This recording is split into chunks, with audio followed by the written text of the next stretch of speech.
மாண்புமிகு நீதிபதி ஜெகதீசன் அவர்கள் வாழ்த்து வழங்குவார். மேடையில் விட்டிருக்கும் மதிப்பிற்கும் மரியாதைக்கும் உரிய நீதியரசர்கள் பாஷா அவர்களே, வெங்கட்ராமன் அவர்களே, இந்த விழாவிற்கு ஏற்பாடு செய்திருக்கும் சம்பத் அவர்களே மற்றும் விழாவை சிறப்பிக்க வந்திருக்கும் உங்களுக்கு எல்லோருக்கும் எனது மாலை வணக்கம். எல்லோரும் பேசியவர்களுக்கு இறுதியாக என்று என்னை கூப்பிட்டிருக்கிறார்.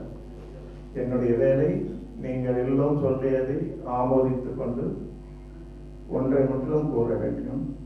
அதாவது அவசரமின்றி அமைதியாக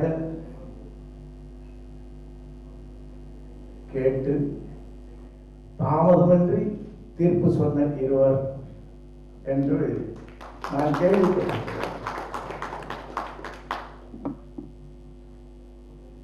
சில சமயங்களில் கண்ணால் காண்பதும் போய் காதால் கேட்பதும் போய் என்பார்கள். ஆனால் அது சில சமயங்களில் என்று நான் கூறுகிறேன். மற்ற நேரங்களில் உண்மையாகவே இருக்கிறோம். அந்த முறையில் இவர்களை பற்றி நான் கேள்விப்பட்டது இதுதான். இது உண்மையிலேயே பாராட்டத்தக்கது. ஏனென்றால் ஒரு நீதிபதி என்று இருந்தால் ஏசி தியாகராஜன் சொன்னார்கள், தான் பொறுமையாக கேட்டுக்கொண்டிருந்தார் என்று. பொறுமையாக கேட்டுக்கொண்டிருப்பது என்றும் அல்ல, அது யாரிடம் யார் கேட்பது என்பதும் இருக்கிறது.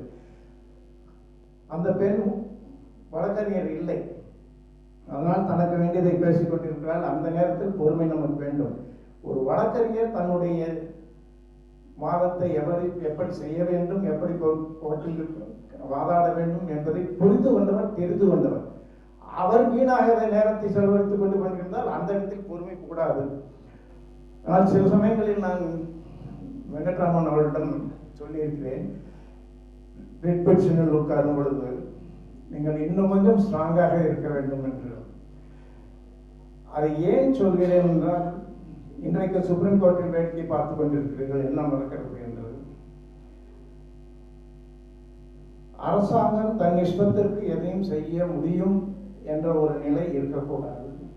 அதனால்தான் இந்த நீதிமன்றம் எல்லோரும் சொன்னார்கள், நீதிமன்றம் இருப்பதனால்தான் இன்றைக்கு நீதி கிடைத்துக் கொண்டிருக்கிறது என்று. அதை எப்படி நிலைநாட்டுவது என்பதற்கு சில சமயங்களில் நீதிபதிகள் கொஞ்சம் தன்னுடைய திறமையை அல்லது அதிகாரத்தை காட்ட வேண்டிய சூழ்நிலை இருக்கத்தான் செய்கிறது. அந்த இடத்தில் தான் நாம் எப்படி நடக்க வேண்டும், எப்படி நடந்து கொள்ள வேண்டும் என்பதை நிரூபித்தால்தான் அதை சமுதாயத்துக்காக நாம் செய்யும் ஒரு நல்ல காரியமாக இருக்கும். ஆனால் இரண்டு வழக்குகளை மட்டும் கூறுகிறேன். வயலேஷன்ஸ் வந்து டிநகர் பில்டிங்ஸ் வயலேஷன்ஸ் போட்டாங்க, அது ஆர்டினன்ஸ் போட்டாங்க, ஆர்டினன்ஸை பாஸ் பண்ணாங்க. அதுக்கப்புறம் சுப்ரீம் கோர்ட் வந்து முடிஞ்ச கதை. அதுக்கப்புறம் என்ன ஆச்சு, எல்லா பில்டிங்கும் அப்படியே இருக்குது, ஆனந்தமா பண்ணிட்டு இருக்காங்க. இன்னும் மேலே கட்டிட்டு இருக்கிறாங்க. சில கட்டடத்துல பார்த்தீங்கன்னாக்கா அது தெரியும். அதுக்கு இல்லை நீதிமன்றங்கள். அந்த மாதிரி இருந்தால் நீதிமன்றங்கள் அரசாங்கம் செய்யும் அநியாயத்துக்கு துணை போகிறது என்றுதான் சொல்ல வேண்டும். அதை எப்படி மாற்றுவது என்பதுதான். ஆனால் எது எப்படி இருந்தாலும் சரி, இன்றைக்கு அவர்கள் நீதிமன்றத்தை விட்டு வெளியில் வருகிறார்கள். அதனால் அவர்களை எப்படி இருந்தார்கள் என்பதையும் சொல்லிவிட்டேன். அவர்கள் தன்னுடைய சேவையை திறம்பட செய்திருக்கிறார்கள். அதை திறம்பட செய்தது மட்டுமல்ல, இன்றைக்கு பாராட்டப்படுகிறார்கள்.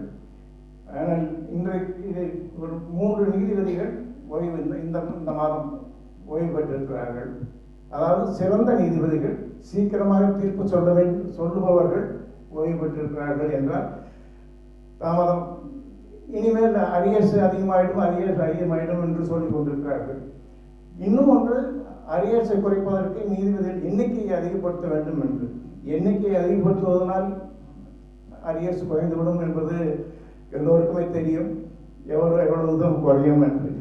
இந்த மாதிரி நீதிபதிகளை ஒரு முறை கோகுலகிருஷ்ணன் தலைமை நீதிபதியாக இருந்த பொழுது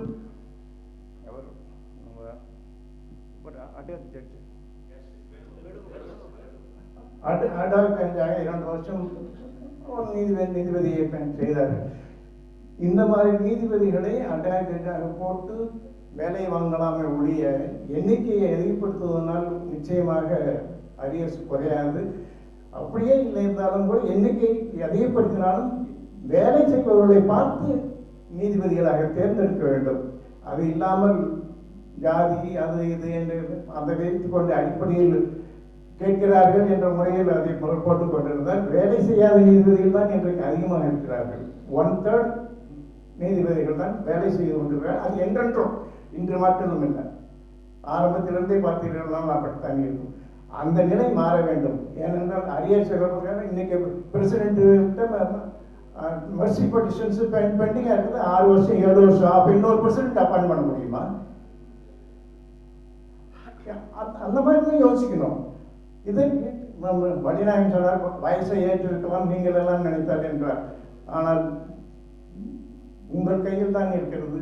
நிச்சயமாக எவ்வாறு நீதிமன்றங்கள் நடக்க வேண்டும், எவ்வாறு நீதிபதிகள் இருக்க வேண்டும் என்பது அது உங்கள் கையில் இருக்கிறது. இவர்களெல்லாம் இன்றைக்கு பாராட்டப்படுகிறார்கள் என்றால் இவர்களைப் போல் உள்ளவர்களை நீங்கள் மதிப்பும் மரியாதையும் கொடுத்து அவர்களுக்கும் பாராட்டுகள் நடத்தினால் நன்றாக இருக்கும். ஏனென்றால் சம்பத் சொன்னது போல் இப்போது ஓய்வு பெறுபவர்களை இருக்கும் பொழுது தெரியும் எப்படி என்று. ஓய்வு பெறும் பொழுதாவது நிம்மதியாக போகிறார்கள் என்று ஒரு பாராட்டு விழா செய்ய எடுக்கலாம். ஆனால் எனக்கு எடுத்தார்கள், அது வேறு விஷயம். அது இன்று இவர்கள் இதுவரை நோய் இல்லாமல் நல்லபடியாக இருந்திருக்கிறார்கள். நிச்சயமாக இனிமேல் அவர்களுக்கு நோய் வராது. கோட்டை விட்டு வெளியே வந்தவர்களுக்கு நிச்சயமாக நோய் வராது. அவர்கள் நன்றாகவே இருப்பார்கள். சமுதாயத்திற்கு தன்னை அர்ப்பணித்துக் கொண்டு அவர்கள் சமுதாயத்திற்காக எவ்வளவு தூரம் தன்னுடைய செயல்பாடுகளை கொடுக்க முடியும் என்பதை அவர்கள் முடிவு செய்து கொள்ள வேண்டும். அதை அவர்கள் முடிவு செய்து கொண்டால் நிச்சயமாக அவர்கள் மன நிம்மதியுடன் நன்றாகவே இருப்பார்கள். எல்லாமுடைய இறைவனை அவர்களுக்கு நீண்ட ஆயுளையும் குறைவற்ற செல்வத்தையும் நோயற்ற வாழ்வையும் கொடுத்தாரோட வேண்டி சம்பத்துக்கு இந்த வாய்ப்புக்கு நன்றி கூறி நான் இடமாகப்படுகிறேன்.